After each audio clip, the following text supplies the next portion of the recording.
running fans, jumping fans, throwing fans, all around athletics fans. Welcome to Talking in Ovals. How's everybody doing out there on this Monday, September 16th, 2024 for episode number 106? Dave, my partner in crime, hanging out over there. My brother, what's going on? Diamond League is over, my friend. Yes. We now have to wait for 2025, which I will go down and say is the biggest year, the biggest non-Olympic year in track and field history.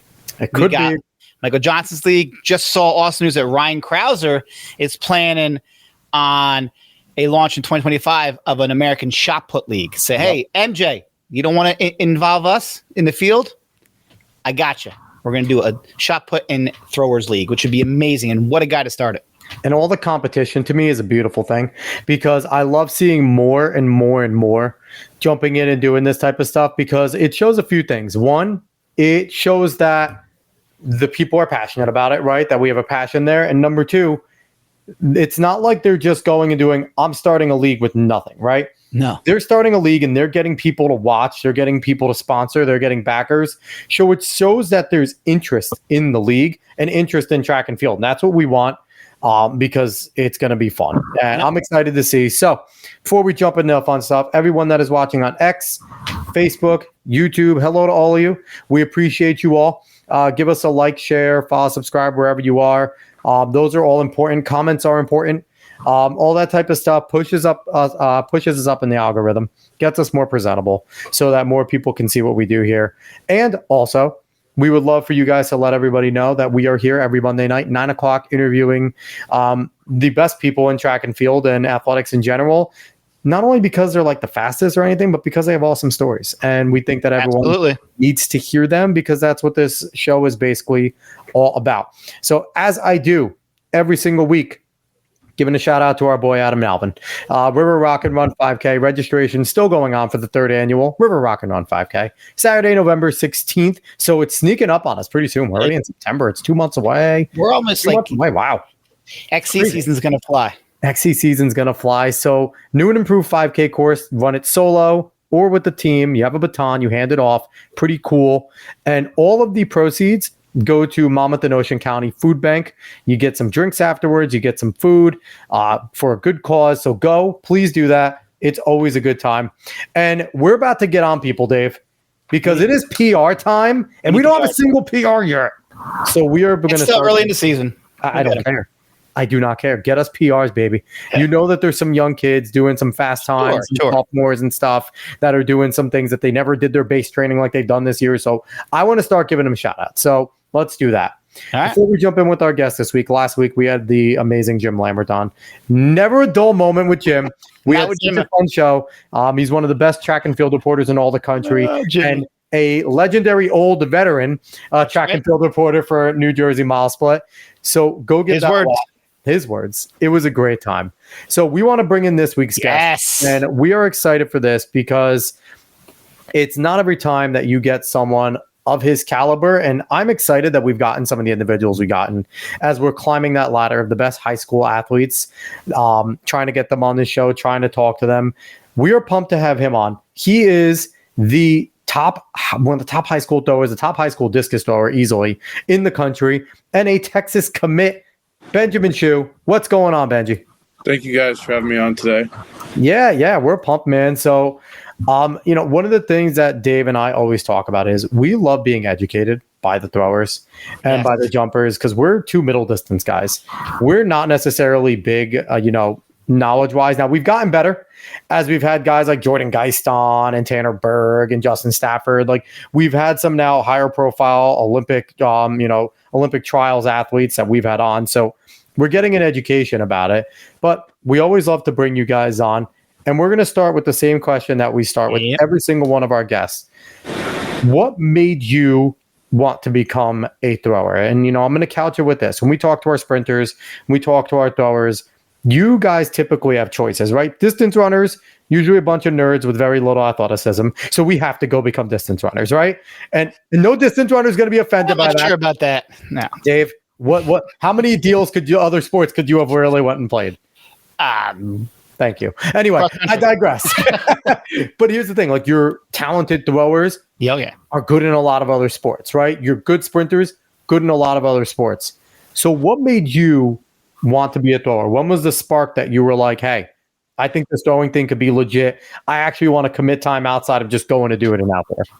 Well, I guess I started throwing when I was 7, and that first year I kind of took to it pretty well. At that time I was playing football and wrestling at the time, so doing that, both my parents did it in college, so they kind of wanted me to introduce it to me, and just that first year I think I did place third at nationals. Wow. At 7-8 shot put, so kind of I guess at that point. How heavy is the shot put then? 2 kilograms, so like 4.5 pounds. 4 pounds, nice. Take. So I guess starting from there, I knew it was going to be something I was pretty good at, and then up through the years, obviously playing all 3 sports, going through, placed 3 more times at nationals, and then when I picked up the discus, I remember I qualified. I was a 10-year-old competing against 11 and 12-year-olds, and I was the smallest one by far. Remembering back in, I think I got 10th when I was 10 at nationals. Wow. And I went back the next year and I won it in Kansas. It was my first national title, and I just remember kind of that type of feeling of just being the best was awesome. And then ended up doing it 2 years later in California with the discus again, and being able to, that year in Kansas, I wasn't able to place in the shot put, and then through that time I kind of transitioned. So being able to place in the shot put wasn't my best effort, but still placed, and then being able to win the discus, I guess kind of having that consistent reputation of being the best, and I think kind of changed my outlook, even though obviously I take all 3 of my sports very seriously.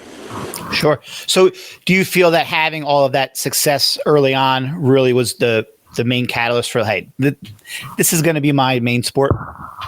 Yeah, I think also just the opportunities I've gotten just through recruiting and stuff. I was recruited for my other sports, but sure, it's not to the magnitude level I have been in track. And it's kind of cool too, because you still are playing high school football, and you're still doing wrestling, which shout out to the Texas coaches and all your other coaches for being cool with all that, right? Because that is always a touchy thing. I've met some high school athletes, and specifically, a lot of the football guys. Like I played against Noshawn Moreno and Donald Brown. Noshawn was a really good state level sprinter in New Jersey at the time, and Georgia was like, yeah, there's no way you're doing track. Get up here. Like football season ended, he went up there, we got in early. So, kudos to the Texas coaches for being cool with you still doing this and not going like, yeah, get on our program, you're done there. But you're still playing football. You're in football season right now. What position do you play? Starting right guard, but with this year, they said I'm the starting right guard and pretty much the backup at every other position from tackle. I played, when we went and played IMG, I played 1 rep at center, and then I've been right guard every other play. That was the battle at the beach, man. That was freaking awesome battle at the beach. I was a Manchester coach. I'm a Manchester alumni, and they were there 2 games before you guys playing. But yeah, battle at the beach is always fun. Yeah, that was a different environment playing against that high level team. I remember Coach Vito, our head coach, telling us because we stopped at Penn State in the way to Ohio, and he talked to Coach Franklin. He's like, yeah, that front you guys face is probably the best 7 guys in the country at that front, because I think every starting defensive lineman was a 4-star. Their 2 linebackers were 4-stars. So being how I am, it was. I held my own, obviously. I believe because you are competitive, I believe I could play to that level. Obviously, there's, with recruiting with football, there's restrictions with the linemen of being offense and defensive linemen of being a certain size and weight and stuff. Yeah. And even though I'm a big guy, I'm not I don't stand off the charts with that stuff, but I don't discredit that. Yeah. It's a different, obviously it's a different type of lifting, different type of weight program you're going to do for, in order to continue to be an effective thrower, right? As opposed to, if you just want to fully bulk up to be a lineman, obviously there's a difference there. So you're still doing your football thing. You're a wrestler as well. What weight class are you wrestling? Really? 280. We got to ask that. Listen, you never know. Okay, maybe he limbers up for wrestling. He's going 105 this winter. He's going to go beat up on some freshmen. But no, that's really cool that, you're continuing to I love that, both. And it's special to Dave and I, and Dave mentioned pre-show. It's actually really cool that you chose to go the track route because, you're at Bergen Catholic. Bergen Catholic is no joke in football. So it's not like you're getting any shortage of looks. In terms of wrestling, New Jersey is as much of a wrestling state as it is a track state.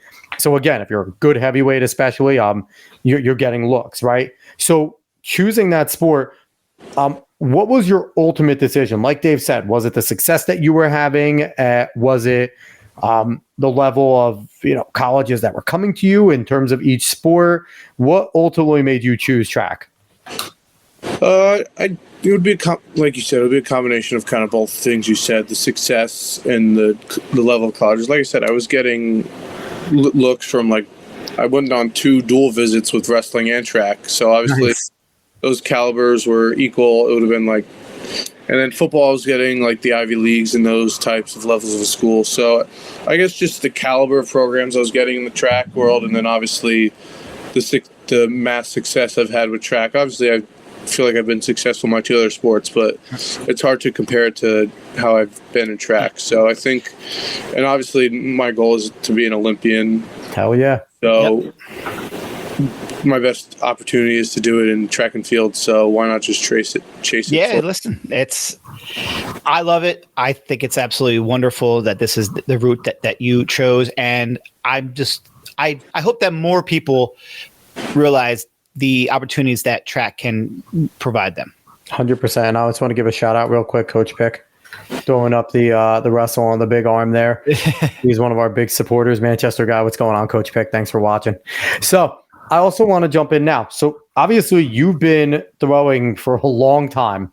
What have been some of your favorite memories of being a thrower? You obviously went over a few of the national championships. Do you have any other standouts from when you were young up until this point that you can maybe think of what your favorite memories, or maybe kind of, tough times that maybe taught you who to be who you are, those types of things? I guess one most recent one that I enjoyed was this past summer. We went to USATF Nationals, and that was at Texas A&M. Yeah. And obviously we flew into Austin. I was able to go around UT again. I went on my official visit last fall, but able to go around again this summer. And my brother was able to be there this time because he was actually competing in nationals. Oh, wow. So it was cool. It was awesome to just be able to compete at something with him like that, because the last opportunity we'll be able to compete together, and then also being able to see my school and show him my school. And he pretty much went on the tour I went on my official visit. He got to see literally everything I saw and more. So I think that was a moment like that. It's obviously not the win. I won Discus, but just little things like that made the trip even better. I love that. So have you kind of been able to soak in the special position you're in, right? Because the caliber thrower you probably had the pick of the litter in terms of track. A lot of if not all the major programs are really wanting you, or a good fair amount, right? That wanted you to come and throw for them. Have you had fun with the experience, or was it kind of something where you wanted to sort it out so you could focus on your senior year doing other things? Yes, I was going to ask that. I guess start off with obviously track. My commitment was very early compared to a lot of other kids I've seen now just taking their visits now. So I guess the first step, like you said, committing early to kind of, there's a lot that goes on in a senior season, and especially with playing 3 different sports, there's a lot going on. So being able to kind of just not get that out of the way, but being able to make my decision early and kind of just enjoy this year, I think really helped just in general with stress and stuff, because college decision is not easy. You're deciding where you're spending your next 4 years or more, and you got to trust the people that are there, and you got to trust the school you're at, and like I said, coaches, support staff, and you got to trust all that. So it's not an easy decision. So being able to really enjoy and love my decision and how early I got it done, I think it kind of helps just to enjoy my senior year. Yeah, I was actually going to ask you, because we've had a few athletes on, and some of them wait till senior year. I would personally rather get it done early, kind of like you did, because I feel like you said, you can enjoy your senior year. Was there any part of you that had to deal with, because the college track coaching circuit now is crazy. There's so much movement with coaches going everywhere. Did you have to make any reassurances that your coach was going to be there, or because like there's kids now who are going and then they have a different coach than when they signed. So was that something that you had to worry about, or were you just wanted to get it all done? Well, I guess that is obviously one thing you look into, because you don't want to get to a school or commit to a school and then the coach isn't there. So yeah, being able, I guess one of the big things I looked at is like a couple of the main coaches that I took high interest in, the schools I took higher interest. I didn't believe, and I talked to my dad about this, and even other guys in the throwing community, that we didn't see that those people would be moving anytime soon. So I think just being able to trust that decision and trust that the coaches will be there would be like one of the better parts. Yeah, and like you said, now like you can just focus on your senior year, can all go into focusing on each individual sport that you have and not worry about, I have to take off to go to a college. So if you can get it done, I think what you did is perfect, but not everybody is in that situation. So I think for you though, I think it's going to be choice. It's going to be so much fun watching you over there, man. So my question is to you is, what was the criteria that you and your family obviously were looking for in a school? And then why Texas ultimately? I think criteria, what do I want to bring up here, I guess? I mean, it's over a year now, almost about. It's been a while since you committed. Like were academics an important factor, or was it more day like this is the best place for me to throw? And any answer is absolutely fine. Yeah, I obviously I care. I was actually just looking at my transcripts over the 4 years, and I think my weighted average is like rounds up to a 99. So obviously I care about my academics, and like I said, playing all three sports and academics. It's not easy, but I think one thing I always try and do in my life is be the best I can at everything, and that includes school and sports. So I think academics did play a part, and I guess jumping forward is I'm going to go into mechanical engineering, and Texas is Texas top 10 engineering school in the country. So it was good for you. I guess it was looking at stuff like that. It doesn't hurt when you go somewhere like that and you get such a great education. So, and then obviously the coaches, I wanted to throw for Coach Sion for years now. So that's good. Him recruiting me and just seeing the people he's coached and helped to where they are now, that obviously helped a lot. And then a school like Texas, I know we talked to this in the pre-show, they're number one in the AP polls now. It's going to be some fun Saturdays. Oh yeah, but it's amazing when you hear like I've wanted to go to that coach and to that program, and you worked your butt off to be able to make that happen. So kudos to you to having a dream, working hard, and seeing it through. That doesn't happen often. That's pretty cool.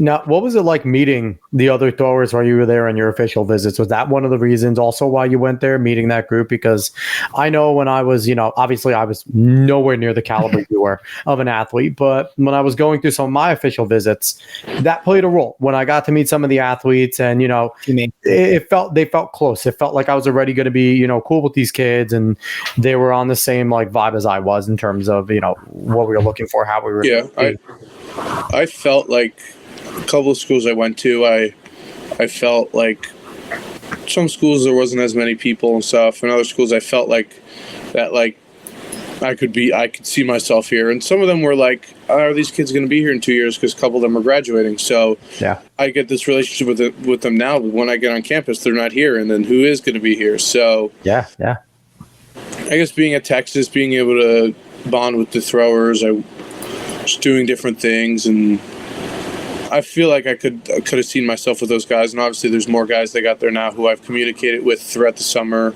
Nice. Kids that are there as freshmen now, and I'll spend at least 3 years with them. So I think building those relationships, hopefully being able to see them, I talk about this more.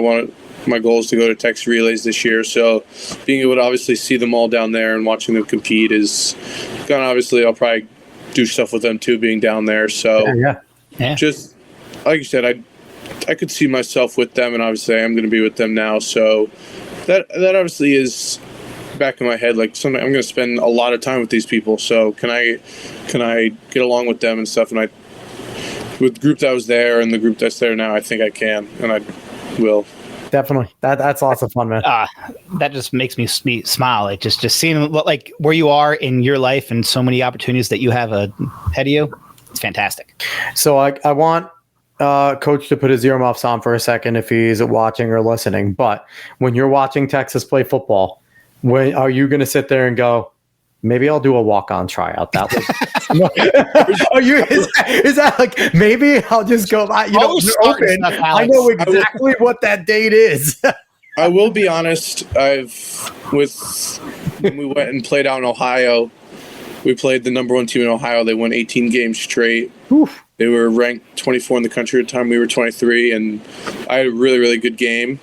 And then Coach Vito, our head coach, went up to me. He's like, Ben, you had like the best game of your career. And I've had some good games, but I felt like I had a really good game this game.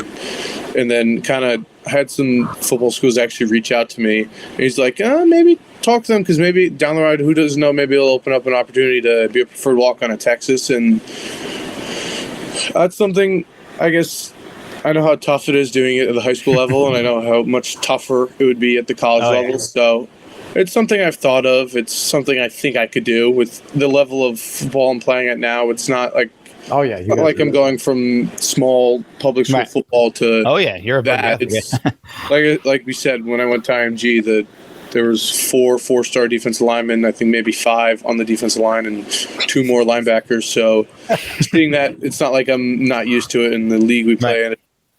Play in North Jersey. I've faced a few Division I commits, so just it's not like that's not a possibility. Obviously, that would be hard, really hard, and I know I've had talks with Coach Flo about just at my visit. But my dad more brought that up, but it would probably that's what dads do, man. That's what dads do.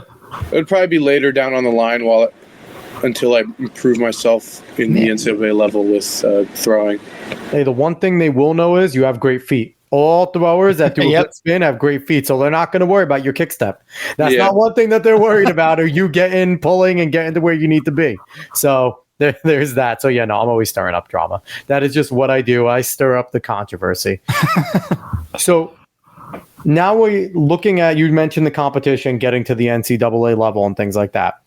How much of a difference is it when you're competing in New Jersey, you're competing, in the state level at our, the conferences, counties, sectionals, groups, and then you start to step up and you go to some of these national meets and you go, you're going and throwing at some of these higher level meets. How much different is the competition that you're seeing at the national? Not much. That's what we're getting at the state. Well, I guess the past few years, not much. The state to national level, I was last year I was 1-2 at states and nationals in New Balance with Fabian Gonzalez. Yeah.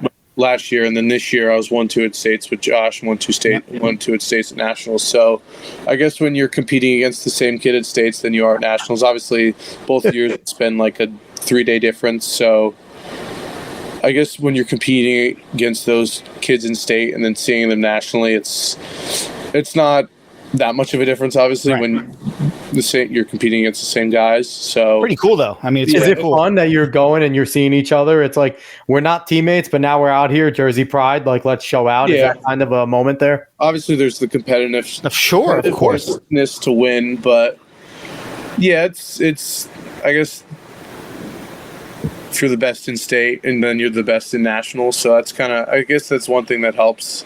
Yeah. So I mean, all of that competition. Like a lot of kids say, "Oh, like I can't." When I compete in my state, it doesn't get me ready for nationals. You can't say that because you have great competition here. So in that sense, it's awesome. That you get to compete every single week with top-notch throwers. Yeah, and I think keeps you on your game.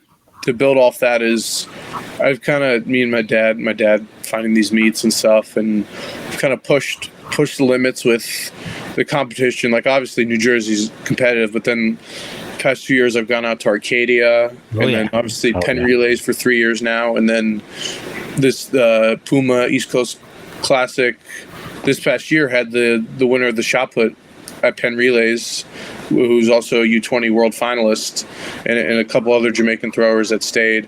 So just competitions like that where I'm seeing these competitors that I'm going to see NCAA world level someday. Yeah. So being able to compete against them now and not shying away from that competition, being able to compete at those highest moments, I think helps. Yeah, because that'll only get you ready, because you're going to be seeing these same kids for a long time.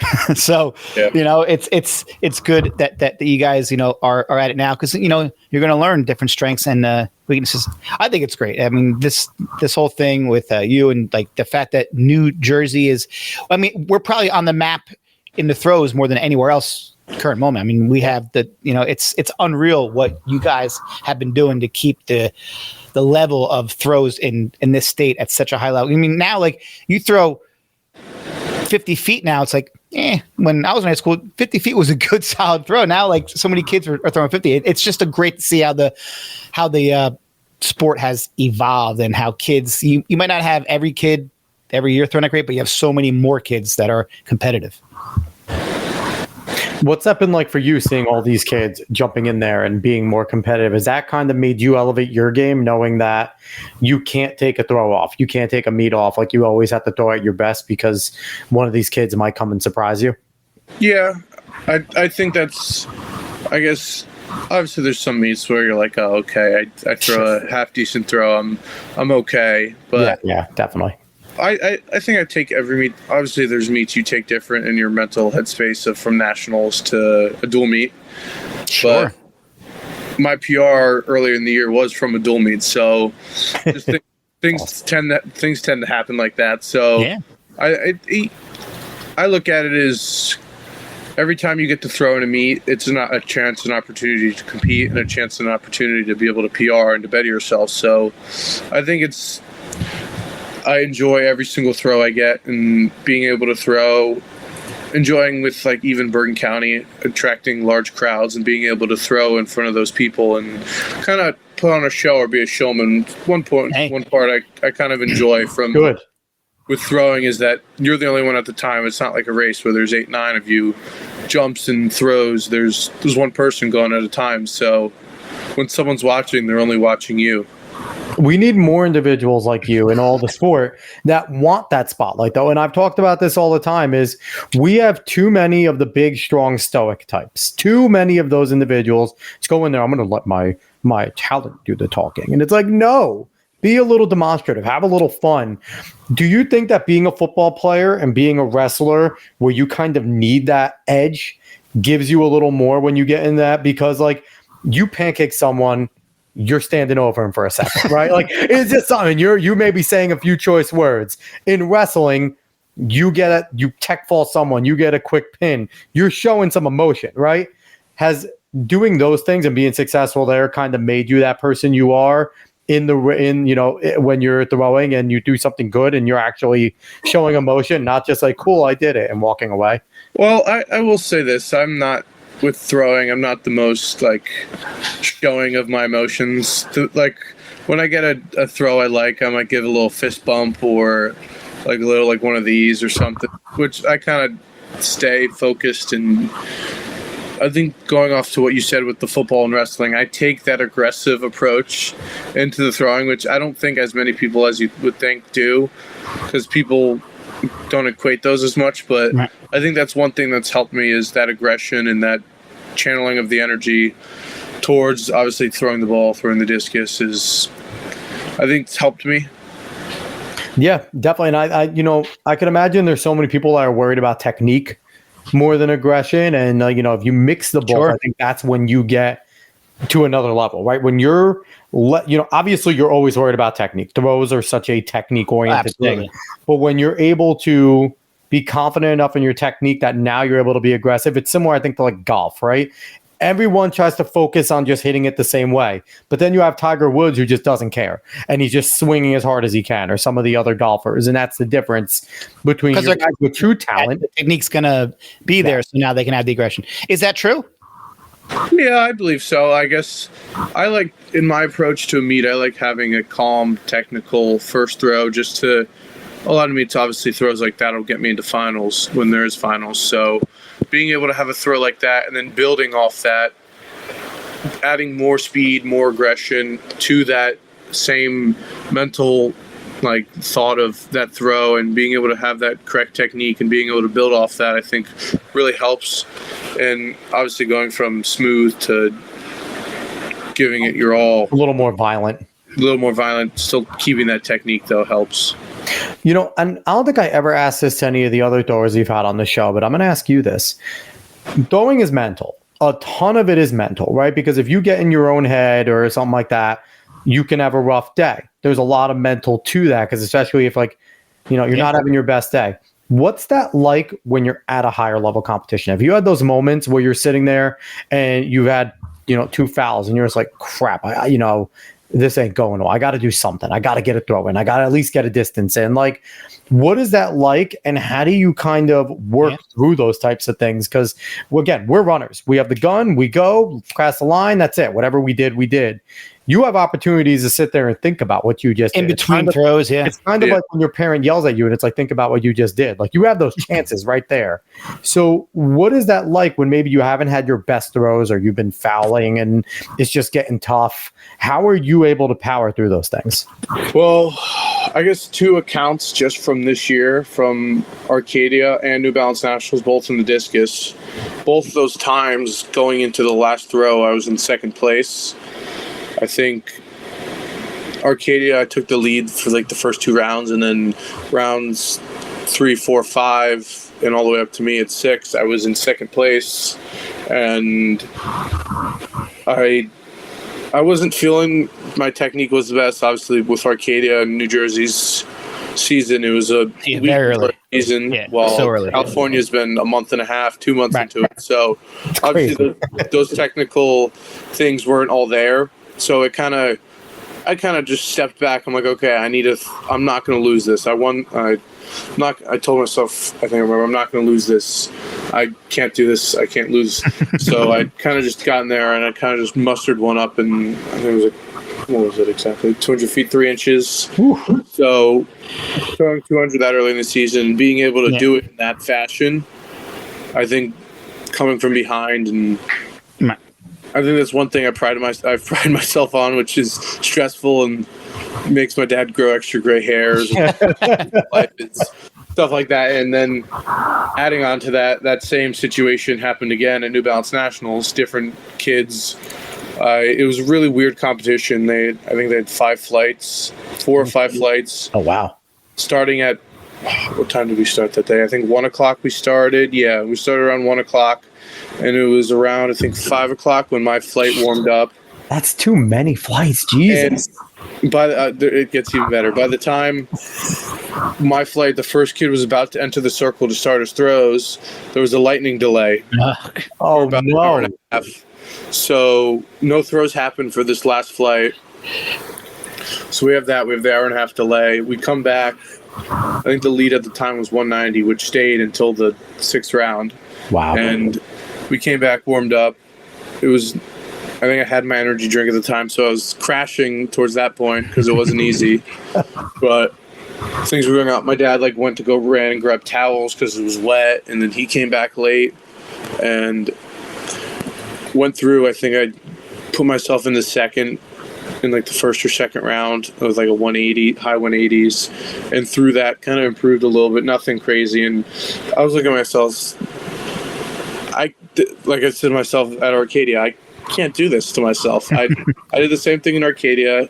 It was a little. I think the winning throw at the time was 196, so it was even higher. This throw was 190. I'm like, every meet that's this past year that was without weather conditions, no rain or anything, I've thrown over 190. So I'm like, it's in my fingertips. I know I could throw that. So it was that same moment as Arcadia where I'm in second place going into my last throw. And obviously I still have to wait for this person to throw again, but being able to throw that and being able to, I think I threw 200 feet, 6 inches of that one. So being able to throw 200 again at a big meet and being able to win, be clutch on my last throw, I think really shows a testament. I love that grit. That is just pure grit and not wanting to lose. I love it. So, Alex, to answer your question, when he feels pressured, he's a badass. Yeah, that's amazing. So I have to say, too, nothing, if I was a thrower, nothing would probably get under my skin more than when I feel like a good throw and then all of a sudden it goes out. I would be like, I wasted my good throw. Like, do you have those moments where like you're sitting there and that throw just feels beautiful coming out of your hand and then you see it veering towards the out? And then it goes out and steps over. Yeah. Yeah, there's a couple times. I got two. Go for it. Starting with nationals, there was at the time I think the decathlon javelin was going at the same time, and you guys probably know with the UPenn throwing sector, the javelin and the discus intersect. Yes. So and it was dark out at the time, so I was throwing down that left sector. And the guy was scared to stand over there. And I know for sure because my cross-country and distance coach for Bergen Catholic was out there retrieving discuses for us. And he was out there. And he's like, yeah, the guy was mismarking and scared to even walk over there. So I knew there was a couple over there. And there was another one. The official said I skimmed the toe board. The discus, the ring, toe board. And there was about 5 kids that like, where'd you foul that? And that would have probably been the winning throw. But I guess things like that, it's being able to regroup and and if your own competitors are going, where'd you foul? That kind of that should be like, can they file the protest for me? Yeah. Oh man. Continuing on to that. Sorry. Yeah. But go. States, there was a really questionable call with where we were at. There was a raised ring. So it was metal raised up, not like obviously every single other major competition I've gone to where it's the rings in ground. And the official called a foul at the back of the ring, said I pushed off, which in the rule book, the rules are you could push off, but you can't have your heel touch the ground. And so he called it a foul, and the only way he was able to see it was because being a lefty, he was over that side and he was being able to see it.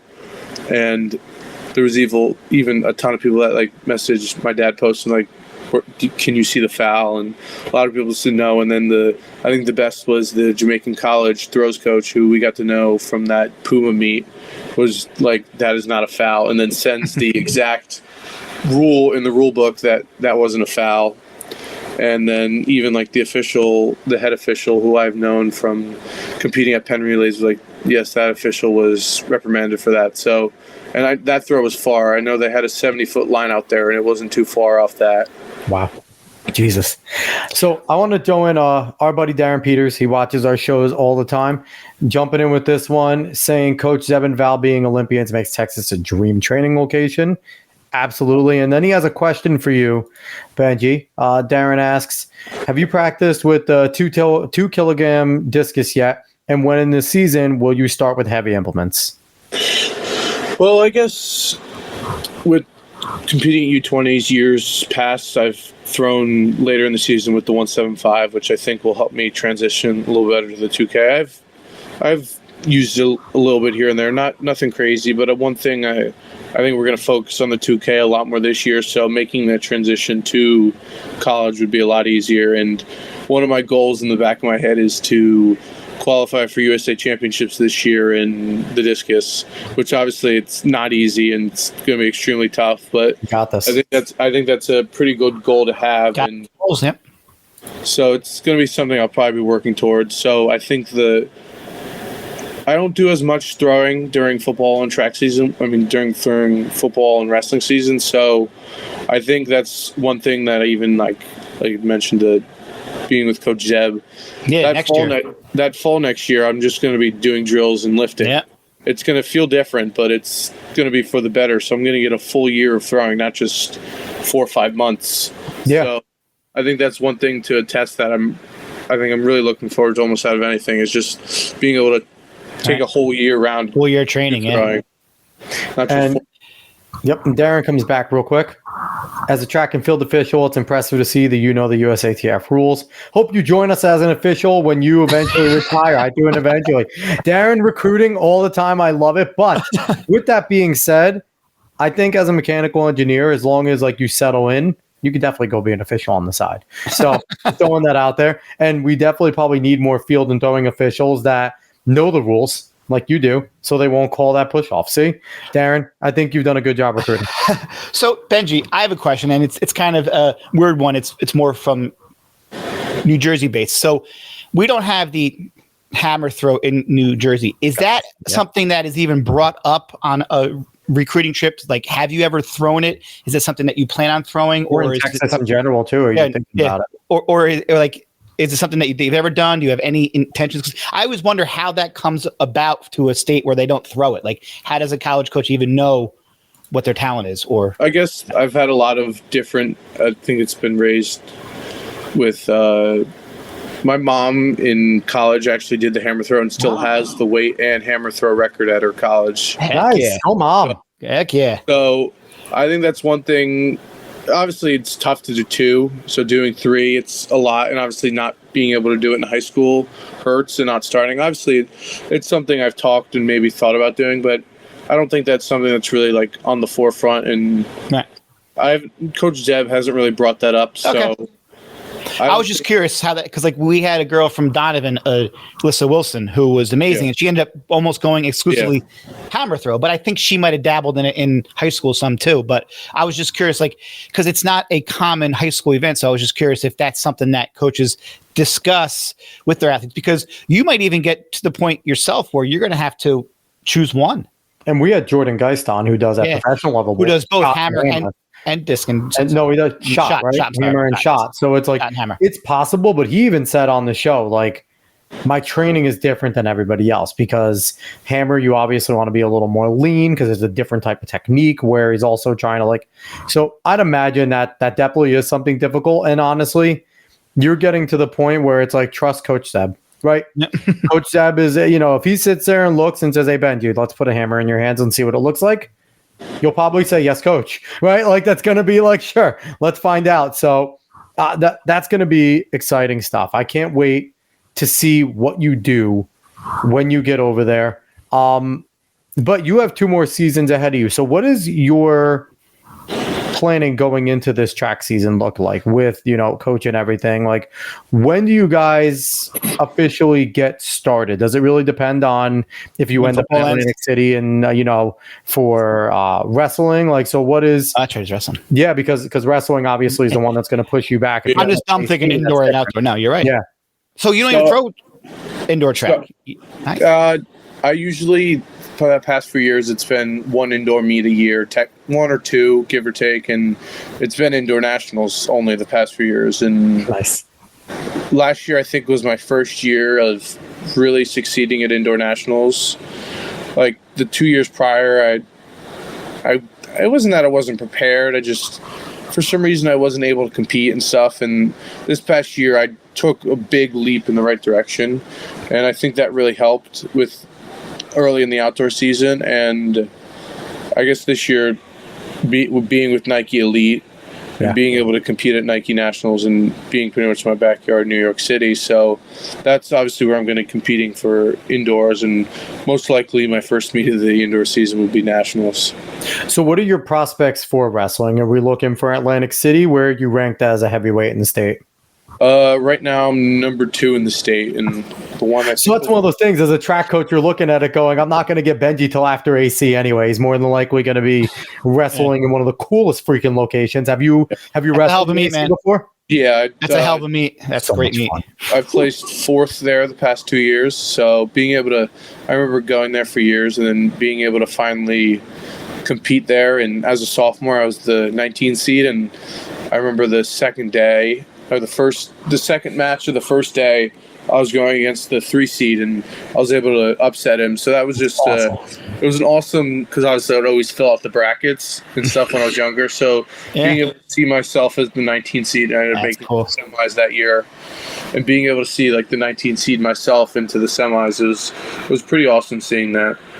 We have the pride of Manchester, Jimmy Lawson, who was a absolute monster, 3-time heavyweight champion, national champ, ended up in freaking Fargo constantly. So it's like, it's really cool just to like, I like wrestling, Dave likes wrestling. So it's like, even though it's a track show, we still love our wrestlers. So that's got to be like as like a coach, as an outdoor coach or whatever, as your throwing coach, it's obviously like a problem because I know I'm not getting you until after that. But from a pride standpoint, it's like, you know what, Benji, go kick some ass. Make listen, like can you imagine winning states in heavyweight wrestling and then outdoor track? That could be cool, man. So is that a goal? Is that the goal? Win the state in wrestling and also I wrestled the kid who won states last year. I wrestled earlier in the year, and the one match was 2-1 against him, and nice. Things go different ways. I think I win that match, and I chose to hit some moves at the states that I probably shouldn't have hit in the state quarterfinals, and then wrestled back to fourth. So I think treating things different this year, hopefully to be in the state finals and win a state title. Man, you're juiced up at states, though. It's different in AC. You're all juiced up. You could do anything when you're there. Yeah. So to transition quickly, we talked a little bit briefly prior to the show about you have an awesome story where you met one of your idols, one of the greatest throwers in the history. What was it like meeting Joe Kovacs, and how did that all come about? And how was he like? Let's start with we were out in Oregon for USA Under-20s USA Championships at the same time. This was my freshman year, so 3 years ago now, right about. And I competed. I think I got 9th in the competition, competing against a bunch of kids that were in high school, a bunch of guys that were college freshmen at the time. That's so awesome. it was. I think I threw too much the day before, so I wasn't able to compete at the level I was. But that's obviously not what you guys are asking about. But that's okay. It's okay. Joe was actually having a meetup at Duluth, and it was actually like right around the corner from my hotel. I know that day women's shot put was happening, so we were able to stop in there and talk to him and stuff, and he knew who I was from my throwing and stuff, and being able to talk to him and just about his experiences, and it was really cool to see. And then I guess also you look at the guys like Ryan Krauser, Payne Honodera, Leonardo, Fabry. These guys are humongous, 6'8" plus, just massive human beings. Then you look at a guy like Joe, who's a little over 6 foot. It helps to see, because obviously, like you guys mentioned pre-show, how strong he is, but he's not a freak of nature in that sense. He's a freak of nature in the weight room, but his physical stature is, I guess, someone like me who is a tad bit smaller in the throwing, like pro scene. I think that helps give confidence, and that's one thing that him being from Pennsylvania, my dad's actually from kind of the same area of Pennsylvania, so being able to, I guess, that relationship and things along those lines, I think really like just shapes that kind of idolization, and then being able to meet him and being able to relate with him and being able to talk with him, and it's a pretty cool experience. It's always cool when the people that you look up to, when you meet them and they live up to it, you know, like they're not jerks or anything. And the fact that they told us that he talked to you for like 30 minutes, like what a great guy. Like he didn't have to do any of that. Like that's just shows. And I just love seeing that in the sport, because we all need to give back and to help out those who are coming. So that's just a great story. And you know what, too? I don't think you have to worry about being like much smaller for a long time, because once you hit a college lifting program, it is a different world, and you're going to be over at Texas. World-class facilities, world-class training programs for, you know, your weight room coach and things like that. So obviously you'll have a specific weight room coach for track and field and things like that. So I don't think you're going to have to worry about being tiny when you get to the pro level. I think all of us have you up and ready to go. I think all of us would love to be as small as Benji is. You know, I always made the joke, like, I want to be as big and as ripped as the smallest guy in 300, the movie 300, because we're all just like massively jacked human beings. But, you know, so Benji, we are obviously pumped. We're going to be living vicariously through you as Jersey guys, just, you know, watching your success this year, and really excited to see what you do in Texas and how you develop. When you're looking now at all of these pro leagues popping up, whether it is, you know, Grand Slam obviously doesn't have throwing yet, but I can't see them keeping throwing out. But you have Ryan Krauser creating his league. With all the opportunities, it's not just Diamond League anymore, right? It's not just maybe go throw at the ATL and maybe they won't know me too much, but it's like there's these opportunities popping up for you to go in and in these next, when you get into college, if you start throwing well in college, you'll be able to go compete at some pro meets, right? So as you see these opportunities popping up to make some money, and obviously going to Texas, the NIL is not out of the realm of possibility, especially if you have success early. Has it been exciting for you as a track fan, just seeing all the interest in track and field? And do you feel like you're stepping into this situation at the right time? I think, I would agree with that. With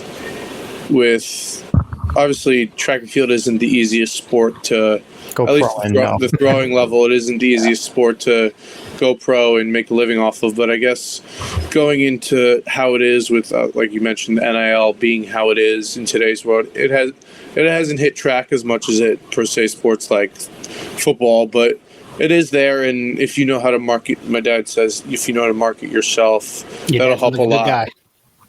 So being able to do things like that, and obviously leagues popping up, like Ryan wants to start the Shot-Put League, which I was looking at it a few days ago, saying I think I could see myself in something like that, and I think that gives more eyes to the sport. And what I think my personal view was, I've been obviously following throwing for a while, and the past few years I've been following it more and more, and I think watching the World Championships, it's followed a lot, but with it being an Olympic year this year, it is followed and covered so much more in America, which obviously with the media in America, it's humongous, but it was followed so much more that it shows how big the sport is. Obviously, it's every 4 years instead of every year, but it's followed a lot more. And then obviously, like you said, the Diamond League is huge and on TV here once in a while.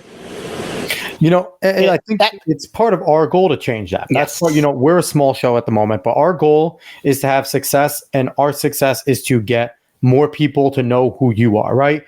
To know who Benji Shue is, to know that you're going to be a monster and you're going to do all these great things for the sport. And, and to make sure that all of you guys, not only they don't see your success, but they know who you are. They hear your story. Why you guys never have to work a day in your life, that you can have this as your job and your career, just like every other sport. That's what we want. So I'm going to give you the idea that I gave some of the other throwers, and I think you should do it. When you get to Texas, do you want to market yourself? Go find the star running back and figure out if he was a thrower or something in high school, and put it on Instagram and just have a shot put, just throw a shot put with him. Just impromptu, just on the field. Just be like, hey, here, can you throw this further than me? And just do it. Put it on social media. And that's when, just like sit there, throw those things on social media. Take someone on linemen who maybe were like state level throwers. And it's like, cool, you're a state level thrower. Can you beat me? I'm going to crush you. And I think that would be fun to like put yourself, and it would be like a fun thing. I don't think any of the football players would be like offended if they come and compete against you, right? But that could be something fun to show like, hey, we consider these guys some of the best athletes on the planet. Here I am at my sport doing better. And I could be with them as well because I was a damn good football player too. But I think those could be like some marketable ideas. But I think you're going to do just fine in that department because go for it, Dave. I just have one more thing. You've mentioned your father a lot. I have never met him, but it seems like he's an integral part of your life. So how has he been as a mentor? I don't know if he's ever coached you or not, but like, what has that been like? Because you've mentioned him a lot, and I just love seeing positive, kids' relationships. I guess throughout the years, he's kind of been my coach with throwing and stuff, and I think he's learned even more with just helping and coaching me to get to the level that I'm at. Because obviously, he was a decent thrower. I'm not going to try and insult him, but he wasn't. He didn't have. Dave was trying to get like the whole entire heartfelt thing, and here's Benji going, "Yeah, Dad's a good coach. He kind of sucked." What do you? No, he didn't say that. It was not even that. It's just I guess the more to where I am now. He was a glider in high school and college. Right. He tried. So I guess picking the brain of the certain coaches that we've got to know through the years and using all that to gain his mental wealth of ability and track and throwing, I think really helped. And then having someone like that to bounce stuff off of, and having someone that could coach me along those lines, I think really helps. I love it. I love seeing, parents, take interest kids sports, it's always good. And especially track, because track is this like coaching track. I was like, oh, it's great because the parents have no idea, so you can kind of do what you want. Whereas other sports, parents like micromanage. So it's cool because the fact that not many parents know track, but the fact that both of your parents threw, was that something that you felt any pressure as a kid? Because I'm not saying from them, but like any internal pressure because your parents threw, or is this something that you just kind of found on your own? I think it was just something that kind of they signed me up for it and helped me for it, but I didn't feel any pressure through that. I think being able to succeed. I remember joking with my mom because she had like I said, she had the records, and I think I competed at Icon Stadium when I was, I think, 9 or 10, and I broke like one of the stadium records for that, and I think I also broke like one of my youth league records. So we kind of always joked that at the time we both had 2 records of sorts, and then I don't know how many I have now, but and Mom, I'm only 9. I think that was one of the arguments of mine at the time. She's like, yeah, I know, but you can't. Yeah, I guess you're like, Mom, I got mine when I was 9. So yeah, and then I guess it's obviously changed a lot to now, but sure. I think I didn't feel any pressure with them being that. I think it was, when it started, it was fun, and then obviously it got a lot more competitive to where it is now. Well, I mean, because it sounds like you don't need anybody else to give you fuel. You have enough that you need from within your own self, which provides you all of the, enthusiasm to go train every day and to compete. It's just always nice seeing parents that are involved for all the right reasons. So I love seeing that. Yeah, absolutely. And it seems like you have 2 great parents that obviously support you. And, another thing it's nice to see is that as they support you, though, they're not pushing you to one thing. They're allowing you to be you, go play football, do wrestling, do track, and choose where you want to go, which is a beautiful thing. They're supportive. They want you to do your best. They'll help you in any way they can, but they're letting you make your decisions as, a young man. So that is, to me, model and as good as you can get. So I'm going to ask you one last thing before we let you get out of here, and we appreciate you basically giving us the better part of an hour. This is a question when they ask most of our guests. So you've been involved in track and field in some capacity for a long time now, a decade about, right? If there was something that you could change about the sport that would bring more casual fans in, that would make it more of a lucrative sport for when you get to the pro level, what would you change about it? I guess there's a little different, like you said, from the sprinters to the throwers, and I think Ryan Krauser being in a lot more of those commercials in the Olympic year, I think helped just put more eyes on the throwing event, just because the promotion he's gotten, just because of how good he is. I think put a lot more eyes on just shot put, but I think just showing a little more personality and being able to show that more, I think would help. I don't think there's not a lot you could do. Like, I know one thing Nike's done at Nationals, it's the shot put showcase where it's like a bracket style. I know something like that, like at a big meet, might like draw more attention because it's one and done, and it's like, I know the whole thing with the Michael Johnson's thing is fast, and TV viewership and throwing in field events is longer and stuff. I think something like that where it's a one and done, and whoever wins that round moves on. I think that would help get more eyes. It's a good idea. I like that. Yeah, I do like that. Stealing it from Nike Nationals, but I think it's something that if they did put it on a more wide major scale, I think that would help casual viewers watch it, because it's a lot more face-to-face, head-to-head. Yeah. It's not like you're competing against a field of 8 to 10. You're competing against one guy. And you can kind of come in and, like, if you have like a ranking system, right? Like if it's like you come in and this thing and boom, the bracket, so that's cool. Yeah. And then maybe when you get to finals, you could do best out of 3 and that's the first meet there, and that's pretty dope. I think first that we've heard that, and I like it because, I mean, you're right. Like, I think that is the reason why Michael Johnson said, he doesn't want it, because 3 throws and then finals. So I do think that would, I mean, I don't like it. I think they should show everything because it's a great event. Agreed. But I mean, but that would be cool though. If you say you're watching the bracket and it's like, all right, are we going to see Kovacs and Krauser for the 3rd straight week in a row go for the shot put championship at this meet? Like, That's a sick idea, Benji. And that is an original idea that you stole. That's your original idea now. And I think you can like you'll be able to like feel the pressure. Like you get one throw. Like it's not like I have like that's it, one throw and done, and or advance. I like that. I like that a lot. Nice. Awesome. Thank you, Nike Nationals, for giving that idea to Benji, and now it's officially his. We are claiming that as his and his alone now. But so before we jump out of here, you wanted to give a promotion to both Nike Elite and Fast Training. Kind of give them a little bit of a shout out. So I guess Fast, I started training there when I was 7 or 8, like right around the same time I started throwing, and it's. At that time, it was speed and agility and a little bit of strength training. And I think it really helped to model the athlete I am. And I trained off and on there for years and years in high school and youth. And I think that just helped train me. And actually, my brother just started 2 weeks ago training there. And I think that's one thing that's going to really help him to help leap levels in track. And it's something that I thank for being able to do that, to being able to be the athlete I am today. I think starting that young and being able to do that when I was younger, I think really helped. Definitely.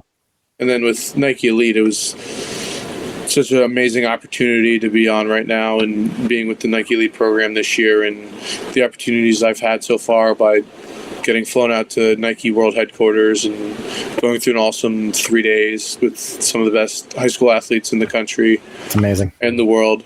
So being able to just start off like that and being able to get hooked up the way I am with Nike gear and stuff, and going towards being able to compete they'll be competing at Nike Indoor and Outdoor Nationals and helping me get to other events like text relays in Arcadia and such.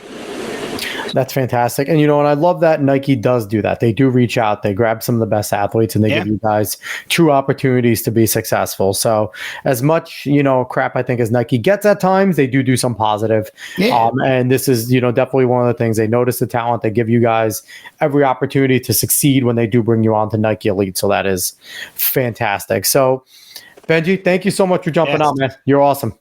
Thank you, guys. Yeah, I mean, so once again, best of luck. I'm saying it's just always great seeing a kid your age who's had immense success, but still has a good head on his shoulders, still knows that you're nothing without hard work and just the fact that you're out there. I love that you're playing 3 sports, and we're going to be rooting for you all season and nothing but the best.